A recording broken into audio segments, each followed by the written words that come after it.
This segment's for all you Flash geeks out there like me. Love to use Flash, but want more control in Illustrator going to Flash. Years ago, wouldn't have happened. Flash was owned by Macromedia, and Macromedia was a different company, and there was always problems. Macromedia was bought by Adobe. Flash has been part of the Adobe family for a long time, and Illustrator works even better with Flash than it ever did. Here's the scenario.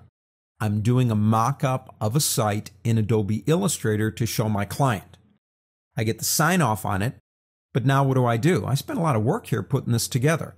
Is there something that I can do that when I open this in Adobe Flash, still can't say the word Adobe Flash without thinking Macromedia, but what can I do in Adobe Flash that would actually make this as if I'd done it in Flash to begin with and save me time? Number one, change your workspace to web. You don't have to, but then you'll know where I'm clicking on things. Number two, this document is CMYK. Although Flash will convert to RGB, it has to. That's what it does. It doesn't do as good a job. I would rather do that now. So what I'm going to do is go up to the word File in Illustrator and go down to Document Color Mode and change to RGB. What that does is it just gets you there better. All of these things are individual. And I do have several layers. I've got a layer for navigation, layer for graphics, layer for any text that I might have, and a layer for the background.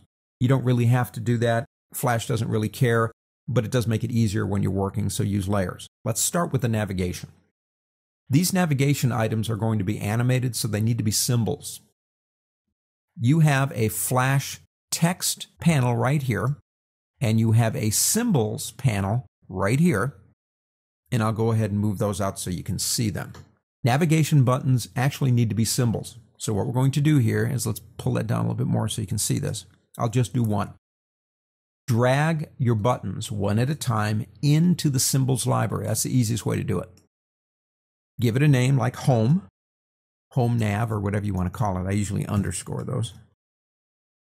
Change it from a movie clip to a graphic. You don't need to worry about anything else. Click OK. Do the same thing for the other four. All right? Put those symbols into the symbols library. What's left? Well, you've got these things, like the Daily Blab. That's text. Flash text panel that I just opened up. Make sure it says static text. That's all you need to know here. This one down here is static text. This one isn't. That's a clickable link, or it will be. I can set that up right now. Select it. Come up to static text and change that to dynamic text. In dynamic text, you can give it an instance name. For Flash geeks, you know what that means. And I'm not going to get into Flash yet. That's another lesson series we're going to do. URL right here. So it could be whatever.html. You've just changed that, so when Flash gets it, it's ready to go. Now you have one more thing you got to worry about. This right here has a drop shadow on it. Flash doesn't handle these effects that well. So we want to select this. Select Object and go down to Expand Appearance. What did it do? Well, let's ungroup it so you can see this.